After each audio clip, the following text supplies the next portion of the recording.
Bem-vindos, amigo, ao programa Porta de Hangar, que vai ao ar todas as quartas-feiras a partir das 15 horas no YouTube. Você tem que ir lá no nosso canal e dar o joinha, se inscreve, deixa seu recado, converse com a gente que a gente responde tudo o que você quiser, tá bom? Estou aqui com o comandante hoje, o João Batista Mendes Júnior, mais conhecido como Mendes Júnior. Seja bem-vindo, senhor Mendes Júnior. Muito obrigado, é um prazer estar aqui. Honra recebê-lo. É um privilégio. Aqui vocês sabem que a maior parte é piloto ou é aeronáutico que chega aqui, né? Não é isso? É, exatamente. Então eu vou perguntar, começar, como é que você entrou na aviação? Como é que foi esse caos de amor, esse virococos aí? Na verdade, tudo começou quando eu tinha 19 anos. O desejo era de ser piloto de caça. Caça? Isso, piloto de combate. E fazendo o curso na Escola Técnica Federal de Goiás, em Goiânia, curso de estradas.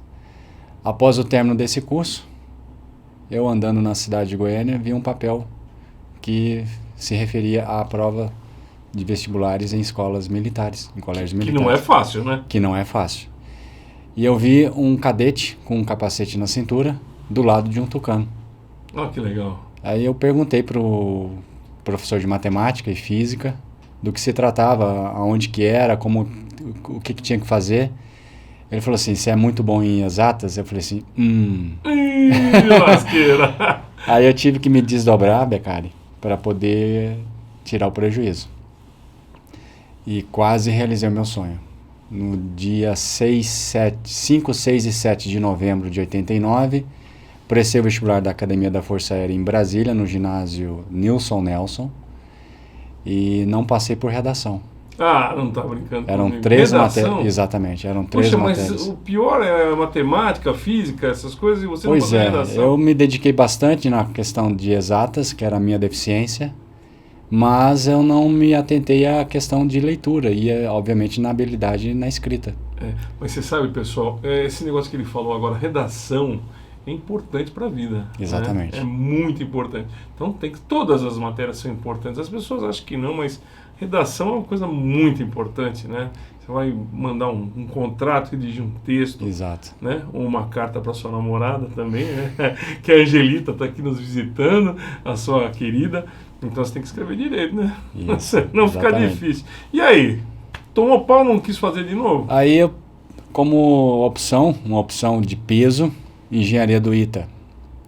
O vestibular da academia foi em novembro de 89 e em dezembro do mesmo ano eu prestei o vestibular do ITA. Quando eu abri o caderno de matemática, eu fechei. Desistiu? Sem condição de fazer.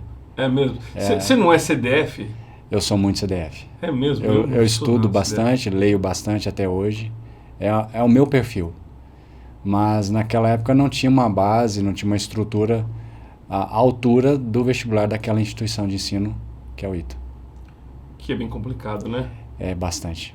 O ITA realmente forma boas cabeças para a aviação brasileira. E exportam essas cabeças para fora. Para trabalhar na Europa, Estados Unidos. Aliás, comandante, tem muita gente boa aqui trabalhando no Brasil, né? Engenheiros que mexem com a aviação, né? O que você acha disso? Eu acho interessante porque é um capital humano de altíssima competência, proficiência técnica inigualável e só tem a enriquecer a comunidade aeronáutica para que não só o treinamento, o ensino, a instrução em si, ela se valorize muito mais com pessoas com um cabedal de conhecimento absurdo. É muito bacana. Muito bacana. Bom, e aí? Como é que aconteceu? Você não foi no ITA, na Força Aérea? Foi legal, porque você acabou partindo para a aviação civil. Sim. E aí, tirou o brevet aonde?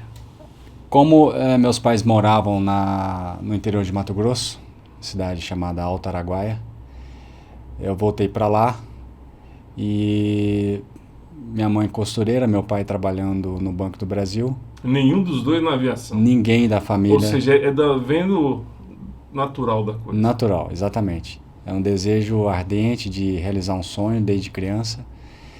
E estou lá ajudando a minha mãe com os afazeres dela, passa um avião em cima de casa. E ali começa o sonho. Mas é engraçado que a maior parte das pessoas que veio aqui tem a lembrança do avião passando em cima da casa. Sim, sim. O Ivan Nunes Siqueira, o Chumbo, que piloto da Esquadrilha da Fumaça, foi um dos inventores, aliás, foi o cara que trouxe, ele e mais alguns companheiros, o Tucano em 83 para dentro da Força Aérea e fizeram as manobras. Inclusive, uma das manobras chama Chumboide, em homenagem a ele. Foi nesse esquema de olhar para cima e falar, nossa, eu quero ser piloto. No caso dele foi o NAT-6, que passava da Esquadrilha da Fumaça, que passava sobre a casa dele e indo para o litoral, ele ficava doido e foi ser piloto da Força Aérea. Eu acho que muitos de nós, aeronautas, pilotos, aviadores, tem uma história bastante similar, com pequenas diferenças, mas basicamente de muito sacrifício, de muito desejo ardente de realizar aquele sonho, desde a infância, alguma coisa que marcou na vida de cada um de nós, que foi um fator preponderante para buscar esse sonho e não desistir. Colecionava aviãozinho, fazia avião de plástico, nada. Brincou com o modelo, nada disso? Nada disso. Chutava a bola? Chutava a bola, ia pro rio tomar banho, andava de bicicleta e reunia com os amigos de infância. Mas o sonho era ser piloto. Bom, feito isso, entrou no que era o clube que você aprendeu a voar? Em Goiânia. Paulistinha? Um Cessninha 140. 140, muito legal. E um Cherokee 140. Dois aviões que marcaram o início da minha instrução, da minha carreira. O comandante que me deu a instrução voa numa empresa aérea aqui no Brasil. E qual é o nome do seu comandante? O que você te deu a instrução? Comandante Ismael. Ismael. Um abraço para você, Ismael. Como é que foi a sequência dessa sua saída de voar PP para ir para o quê? Você foi para onde? Depois de aviação executiva? Ficou rodeando o campo de aviação? Campo de aviação, porta de hangar. Porta de hangar é sempre importante a gente rodear. Não sei se você te lembra alguma coisa. Dá um resultado positivo na carreira de qualquer piloto. Conhecendo pessoas nos hangares lá em Cuiabá. Depois fiz uma ampla amizade com vários pilotos nos táxis aéreos lá em Cuiabá. E aí foi onde tudo começou. Voo de saco bastante? Muitas horas, como é de praxe. Deixavam você voar? Deixavam você pilotar? Sim. Quando era voo por instrumento real, eu falei, posso voar um pouquinho? Tinha recém feito o treinamento na EWM, as 30 horas de simulador, voo por instrumentos. Foi uma oportunidade de colocar em prática os conhecimentos. Comandante, é muito diferente se você voar instrumento real e instrumento no simulador quando você está aprendendo? Uma pergunta bastante interessante. Eu acredito que, no meu ponto de vista, o conhecimento ele é muito importante, te dá segurança. Mas a segurança mesmo, a confiança se desenvolve na prática. E cada voo, cada situação é peculiar. Ela te ensina sempre algo a mais do que você aprendeu no voo passado. Então, para mim, na prática, logicamente fazendo a sua parte, a parte teórica, estudando com disciplina, mas na prática você aprende muito mais, que é onde você desenvolve a sua confiança e a sua proficiência. Mas na hora de entrar instrumentão, na primeira vez que o cara vai pilotar... Sim, dá aquela ansiedade. Falar assim, e agora? Será que vai dar certo esse negócio? Dá certo porque será que não vou virar a cabeça para baixo? Como é que é isso? Porque o voo por instrumentos é um voo seguro, porque é um voo de precisão. Se você for preciso, né? Se for preciso, com os conhecimentos em dia, e obviamente você numa situação real de voo, é a oportunidade de você aplicar os conhecimentos na prática. Que legal isso aí. Acabou essa transição natural de todo piloto, foi para onde?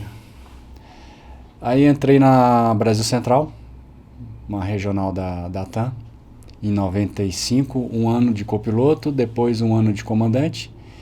E para minha surpresa, durante um voo com destino a Cuiabá, encerrando a programação daquele dia, um comandante da operações de Brasília me chama no rádio em HF: Mendes, você quer fazer a prova de inglês para voar de copiloto Fokker 100 em São Paulo? Falei, é para já, para ontem, tô indo. Você morava em Cuiabá, né? Morava em Cuiabá. E aí veio para São Paulo, fez a prova e passou. Sim, aí foi a... Sensação boa, hein? A sensação foi maravilhosa, porque pela primeira vez estava me deparando com voo EFIS, do Fokker 100, um avião fantástico. Moderníssimo, Moderníssimo, né? Muito à frente do seu tempo. E foi uma grande escola. O Fokker 100 foi um avião muito depreciado pela mídia, né, comandante? Porque deu alguns azares, mas o avião é fantástico. Você que voou bastante essa máquina, o que você tem para dizer desse avião? 7 anos sem nenhum tipo de problema. Sou suspeito para falar, um avião fantástico, uma grande escola. Permitia alguns erros normais de pilotagem, mas a gente conseguia suplantar todas as nossas dificuldades, limitações, porque o avião permitia que a gente cometia alguns erros. Então, você voou de comandante lá? Copiloto por 4 anos e meio, depois 3 anos e meio como comandante. Aí do Fokker 100, que foi a sua grande experiência com EFIS e de pilotagem, te ensinou a voar o jato, você foi para onde? Airbus 319 e 320. 319 também, uma maquinona 320. Duas máquinas incríveis. Fantástica, né? Fantástica. Como é que foi essa transição para um avião muito mais sofisticado? Eu acho que é talvez mais complexo do que o Fokker 100 para pilotagem. Mais complexo porque o manual do Fokker 100 era apenas um manual. Ah, é? E do Airbus, vários manuais. Então a quantidade de informações, a complexidade, a interface de sistemas exigia de nós pilotos uma disciplina muito mais apurada para buscar as informações que estão espalhadas no manual. É uma característica da Airbus. Você acha que entre um Boeing, agora um papo totalmente de aviador, entre um Boeing e um Airbus, tem preferência para tudo, né? Você acha que o Boeing é um avião mais prático para o piloto ou não? Tecnicamente, eu posso lhe dizer isso porque eu tive a oportunidade e o privilégio de voar o Boeing 777. E, comparativamente, para o piloto, Boeing. Porque você está sempre no comando, na tomada das decisões, e você consegue, raciocinando como piloto, ir além. O avião avisa. Mas tem as suas proteções, como todo avião. O avião é seguro, obviamente, indiscutivelmente. Já o Airbus tem as limitações dele, que é a característica, a filosofia da Airbus, mas o piloto vai até um certo limite, porque o computador assume o comando. Assume a liderança. Exatamente. Como é que você vê isso? Outro dia o cara falou assim para mim, não, logo o avião não vai ter mais piloto. Eu acho um pouco de exagero essa afirmação, pode ser que seja verdade, mas em 4 anos não vai ter mais piloto. Duvido que isso aconteça em 4 anos. Mas como é que você vê esse futuro da aviação? Eu acho temerário afirmar isso, mesmo porque o sistema cognitivo humano ele é capaz de antever as situações, de antecipar e tomar decisões tão rápidas, de forma que possa evitar certos estados indesejáveis de pilotagem ou até mesmo da posição da aeronave. O computador, por ser um sistema sintético, computacional, tem uma linguagem própria de prover informações, proteções, mas a isenção, a ausência do ser humano, ainda nós estamos um pouco distantes dessa afirmação, dessa realidade. Já existe a pilotagem à distância, né? Os drones da Força Aérea, do Exército, que eles bombardeiam os lugares à distância. Então é um piloto realmente que está voando dentro de uma salinha e ele vai em cima de uma cidade, de uma vila, de um quartel e bombardeia. Você acha que pode ser isso o resultado da aviação? Estamos caminhando para isso. Nós temos tecnologia já nos dias atuais para essa nova realidade. Você voaria num avião pilotado à distância? Sim. Sim, eu acredito que o desenvolvimento tecnológico está caminhando para isso. O que falta é convencer o usuário comum a entrar num avião sem piloto. É complicado, né? Sim. É bem complicado. O metrô é quase que todo automático. Praticamente. A figura do condutor lá é importantíssima. Sim. Porque ele tem que usar o freio de emergência, ele tem que tomar decisão. Mas o metrô está mais lá no chão, coisa e tal, não está voando, né? É complicado.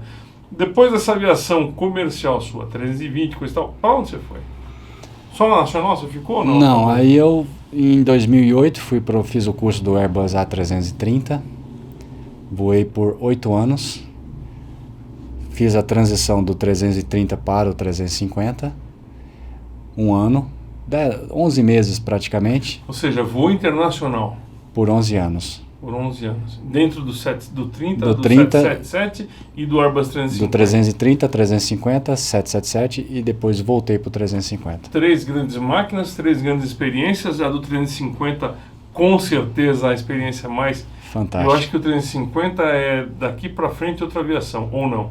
É um degrau ímpar, singular. Com certeza. Se não estudar, não voa o avião. Não. Você tem que estar à frente de um sistema computacional. Que é um sistema o quê? Você fala isso, ninguém acredita. É o Windows, né? É o Windows. Que coisa de louco, né? É fantástico.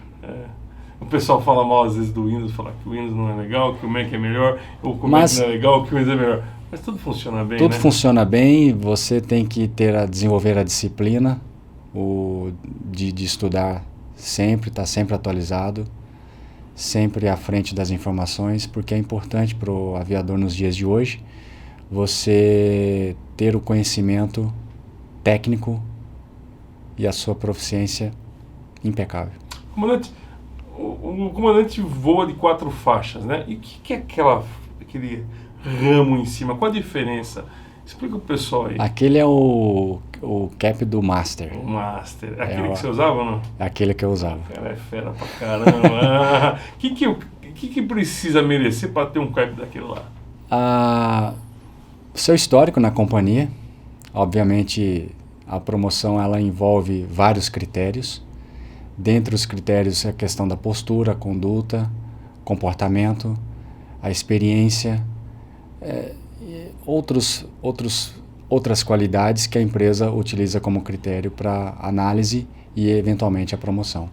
Você acha que esses critérios contam só dentro do voo? Ou, por exemplo, quando você está num hotel com alguém, as atitudes que você toma fora do voo, quando você está em trabalho, né? Mas você está lá no hotel, mas você está trabalhando, você está fora da sua casa. Também conta isso aí, não? Conta porque você está sempre sendo observado por alguém.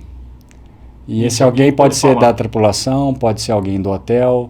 Então a sua conduta ela tem que ser impecável e isso conta pontos a seu favor ou contra, dependendo de como você age fora dos domínios da empresa. Entendi. E com relação à postura do comandante como líder, que eu acho que é uma grande importância, porque você está voando um avião que custa 300 milhões de dólares, não sei quanto custa, levando 350 passageiros, a responsabilidade é muito grande dentro disso aí. Sim. Como é que você vê isso aí? A liderança, ela parte do seguinte pressuposto: você ou nasce com as qualidades de um líder nato, ou você pode desenvolver, o que acontece na maioria das pessoas.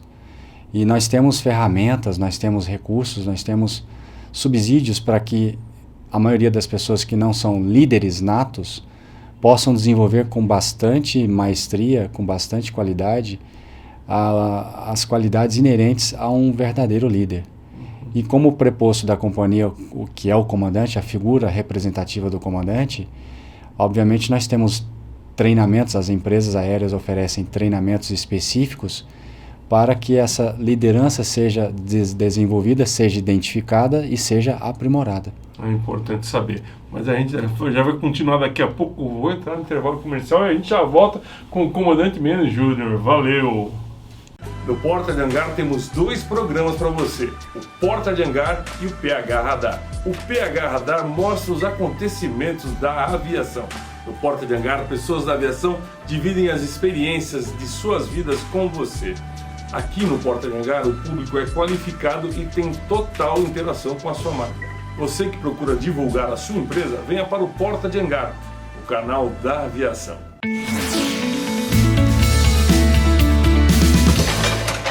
Estamos de volta com o Comandante Mendes Júnior e a gente vai continuar esse papo bacana perguntando só uma coisa.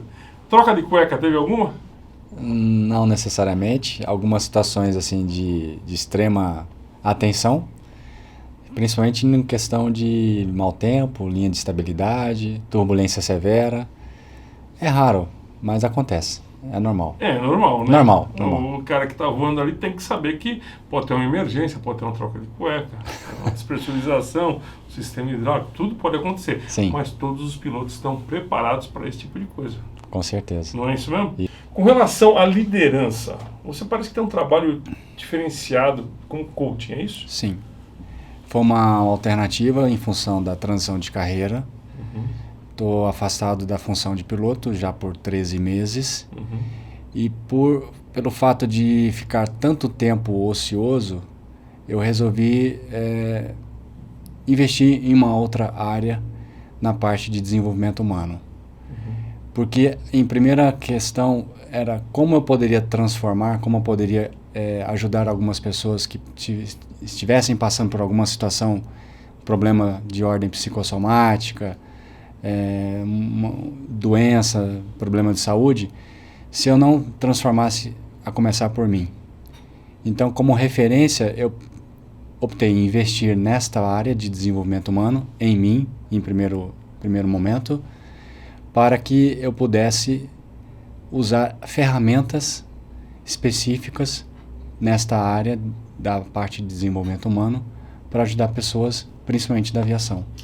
Essas suas ferramentas usam também a parte psicológica da pessoa, ajuda a pessoa a superar os traumas. É trauma, né? No seu caso, o que aconteceu? Se você pode falar. Claro, para mim não há nenhum problema, nenhum constrangimento. Eu tive o diagnóstico de mal de Parkinson. Isso foi o motivo do meu afastamento da função de piloto.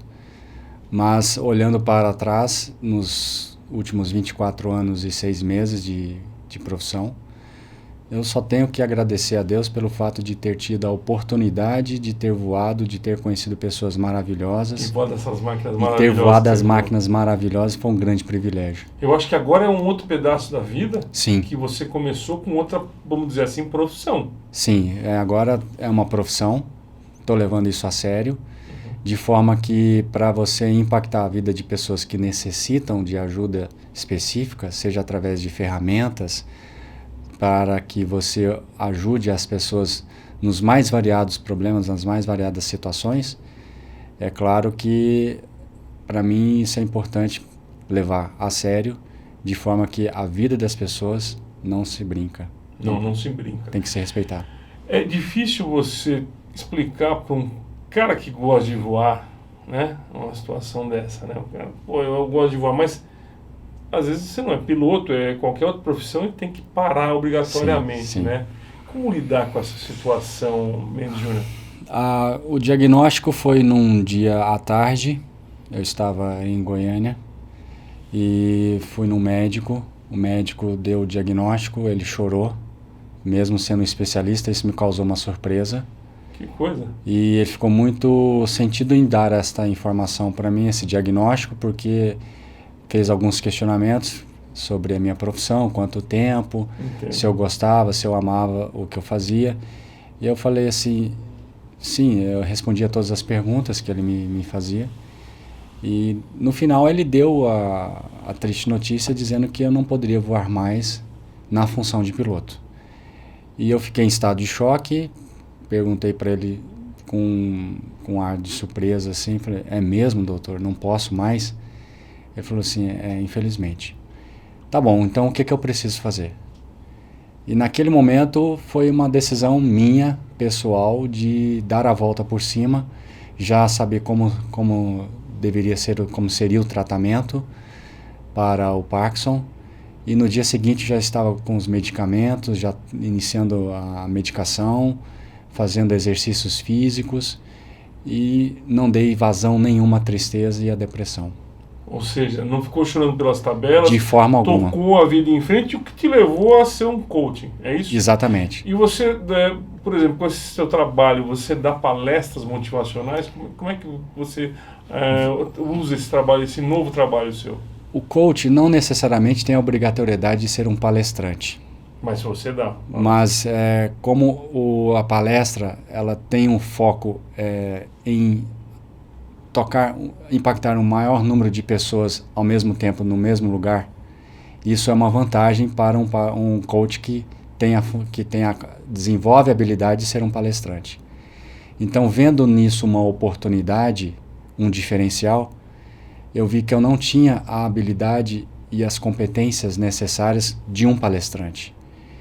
Sabedor disso, eu fui atrás dos recursos e atualmente estou fazendo 2 cursos, um online e outro presencial aqui em São Paulo,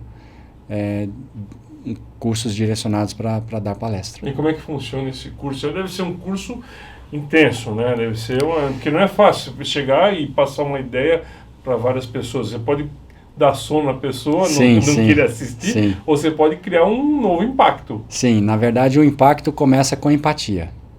Você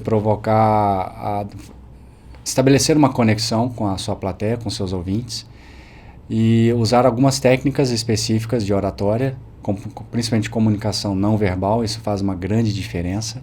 A postura, os gestos, e tudo isso é desenvolvido nos cursos específicos, de forma que as pessoas que não têm as habilidades, elas passam a desenvolver, mas a partir de uma mudança comportamental. Isso é muito importante destacar, porque a maioria das pessoas tem uma pesquisa muito interessante que o maior medo das pessoas é de falar em público, ganha do medo da morte, para você ter uma ideia. Porque as pessoas têm várias causas que justificam o medo de falar em público. Uma delas é a falta de conhecimento sobre o assunto que você vai falar. Então, parte do pressuposto que você tem que se preparar devidamente, com tempo, conforme o tema que você escolhe, e de preferência um tema que você seja congruente com ele, que você confie, que você morra por esta causa. E é por esta causa que eu estou a fim de morrer por ela. Que legal. De impactar a vida de pessoas, de colegas da aviação, que estejam passando por alguma situação delicada, seja de ordem psicológica, psicossomática, de saúde, porque mexe com crenças, valores, metas, objetivos. É muito, muito interessante. Você chegou a pensar que isso foi um castigo para você ou não? De forma alguma, eu encaro isso naturalmente, porque como eu te disse, eu olho para trás, o sentimento que prevalece é de gratidão. Por tudo que Deus me deu, tudo que eu tive a oportunidade, o privilégio como piloto, a oportunidade de ter voado máquinas fantásticas, equipes, tripulações de voo fantásticas, pessoas, amigos, amigas, a empresa que eu voei. Enfim, eu não tenho que reclamar. Não tenho que reclamar. Agora, comandante, há muitos casos de pessoas que voam hoje em dia e perdem a carteira. Existe muito isso aí? Por problema de saúde ou por qualquer outro motivo? Não é um dado, não é tão quantitativo quanto se imagina. A preocupação, basicamente, é de ordem preventiva. De forma que muitos colegas, acredito, que tem algum problema ou que está passando por algum problema psicológico ou físico, de saúde, que prefere esconder para não se expor a uma perda da carteira. Eventualmente. Mas o piloto, ele faz... Esse é o caso extremo, né? No seu caso, você não tem como saber que você estava só descobriu quando se sentiu desconfortável. Mas existe o caso por exemplo, tem gente que... Eu sou um cara obeso, posso ter um troço no coração a qualquer minuto, né? Existe um caso assim, o piloto que vai postergando a doença ou qualquer outra coisa, não faz os exames corretos, preventivos, e chega na hora, num dia, numa renovação, toma aquela na cabeça e fala, pô, perdi minha carteira, e agora?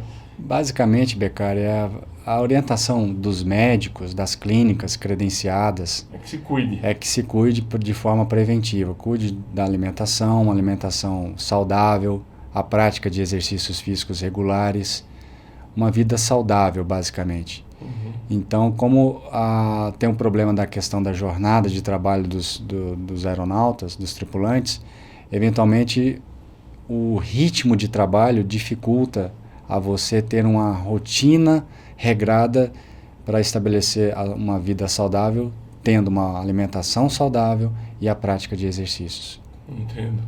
Qual é o recado que você tem para as pessoas, tripulantes ou não, que passaram ou passam por o que você passou há 13 meses atrás? O que eu posso dizer para vocês é que a mensagem que eu deixo é que superem-se, vençam os seus medos, vençam as suas limitações, porque a vida não para por aí. Nós temos um grande valor que é o nosso maior potencial que Deus nos deu e que a gente pode superar qualquer tipo de problema, qualquer tipo de turbulência e dar a volta por cima e seguir a vida escrevendo uma nova história belíssima, fantástica, porque nós temos a consciência de que a inteligência que Deus nos deu, nós somos verdadeiramente capazes de suplantar qualquer dificuldade, acreditar em si mesmo, em nós mesmos, de forma que a gente vai ser vitorioso, basta acreditar no seu potencial no também, seu potencial, né? exatamente. Que é importante. Vai ter um livro logo ou não? A intenção é escrever um livro, uma bela de uma história, que não é a melhor das histórias, é a minha história, mas eu pretendo compartilhar com todos. Vai ser muito legal, quem sabe a gente participa junto com esse Com certeza, é um projeto. Quem quiser entrar em contato com você para contratar o seu trabalho de coaching, para contratar o seu trabalho de palestrante, como é que faz? 0 operadora 11 95487 1389. Esse é o meu celular. mendesjr41@gmail.com. É um trabalho que pode ser feito tanto presencial na área de coaching, quanto usando uma plataforma para videoconferência, que temos vários aplicativos para isso.